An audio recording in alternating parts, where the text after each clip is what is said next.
So he actually lost manufacturing jobs in the US the first time around. And I think most people would say there's likely to be a negative impact on the US of the new round of tariffs that he's been promising. Donald Trump has announced that on the very first day of his presidency, he introduced stop making me laugh, a 25% tariff on imports from Canada and Mexico, as well as a 10% tariff on goods coming from China. I'm getting the thumbs up. That means I can talk, thank goodness, to the head of Bloomberg Economics, Stephanie Flanders.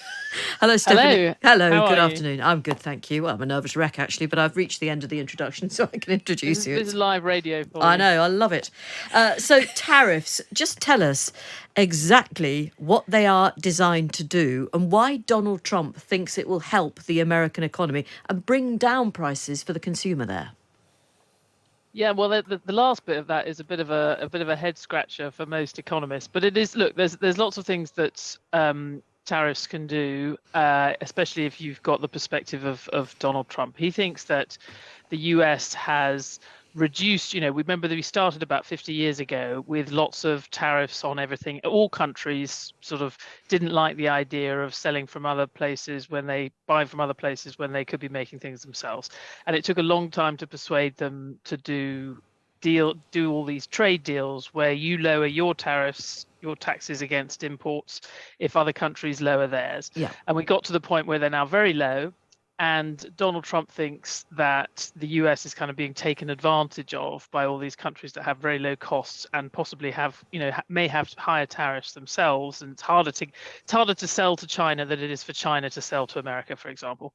So he sort of thinks America ought to go back to having higher barriers against other countries and getting more out of other countries for access to the US market. He also wants to encourage all these American businesses who've sent a lot of production overseas to bring back jobs and factories to the US. If you're America, you probably can get away with this just at least to some extent in a way that you can't if you're the UK, because the US really does have a big market. So even if it's still, depending on how you measure it, either the first or the second biggest economy in the world, it's certainly one of the richest economies in the world. If other countries put barriers up to US exports, well, they don't export that much, and they do have lots of US consumers who will buy American goods. So this kind of America first approach, has got some benefits for the US. It's not very good for the rest of the world. Right. So that's one thing he's trying to do. He's trying to get jobs back to the US and punish people for doing the wrong thing. Do you think that manufacturers will move the jobs back to the States? So one of the things that he doesn't get, or at least doesn't seem to fully kind of care about, is the fact that you've got lots of US companies, manufacturing companies, who use imported widgets and things as inputs into their goods. And actually in the first Trump term, when you had you had these tariffs on China and on steel imports, for example, because he wanted to protect the US steel industry, actually it was pretty bad for US manufacturers overall because they all used a lot of steel. So you're helping a very small part of the economy, the steel industry, and you're hurting a much bigger part of the economy. So he actually lost manufacturing jobs in the US the first time around. And I think most people would say there's likely to be a negative impact on the US of the new round of tariffs that he's been promising, including on his kind of tweet late night posts on Truth Social last night. Yeah. So this is going to disappoint a lot of people who've found the last 4 years really tough economically and have put their faith in Donald Trump to make things better. It sounds like potentially they could get a lot worse. Well, it's interesting, right? So the economy's been getting better. So he's inherited an economy that is not that bad. And famously, Joe Biden and Kamala Harris were trying to persuade people on the stump, on their campaign, look, things are actually looking up, things are better. So it could be that things will get better of their own accord, despite anything he's doing. I would also say, and you may have noticed, there's been a massive kind of market rally, lots of investor enthusiasm around Trump winning, and that too will sort of, he's boosted the sort of animal spirits in the US economy. economy. So I think in the short run, he could get people might feel that things are getting a bit better. But you're right that the group of people who are dissatisfied with the state of the economy have been dissatisfied for a long time, and we're pretty fed up with Trump at the end of Trump 1, and then Trump fed up with Joe Biden, and now are quite likely to be fed up with Trump again in 4 years' time. So it's very hard to make these people feel who they are. These people who are struggling in the modern economy, they're not being reached by anybody's policies so far. Any word at all from the authorities in Canada and Mexico? And we know the Chinese have said something, haven't they? Yeah, so the Chinese are quite sort of they've already sort of feel like this is all going to be bad news for China, and they've been trying to talk up the benefits of an open trading system to anyone who listen.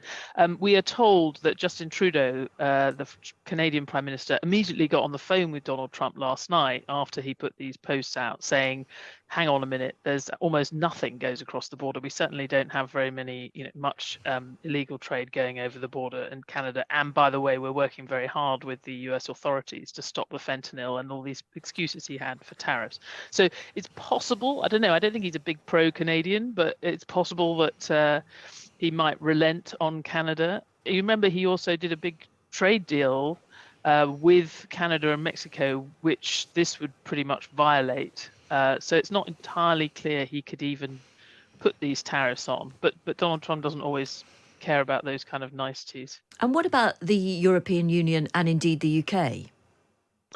So he's not said anything, in the last 24 hours about them. We know that he's got the EU in his, he's focusing on countries that sell more to the US than they buy, basically have a deficit or a surplus, have a big surplus with the US. Funnily enough, the UK in goods, which is what Trump cares about, actually has a deficit with the US. So we actually buy more US products than we sell if you're just looking at goods. That's not the case for the EU. So there is a possibility, there's a world in which he imposes tariffs on the EU, but not on the UK. And Who just, knows? yeah, okay. And just explain, just in general terms, if you have tariffs imposed on your goods, the goods you export, are you then likely to cut your prices to make life easier? Is that what's bound to happen, or does it not work? No, that's the interesting thing, right? So do you, and his claim has always been, so when economists say, look, you're putting a sales tax on goods, so you're going to be raising inflation for US consumers, you're not going to help the US doing this. His implicit response, or at least his defender's response, has been, well, no, because we'll see the sellers, the exporters will, as you suggest, will kind of take it on the chin and try and keep their price the same in the US and maybe take less profit. That is what happened in China.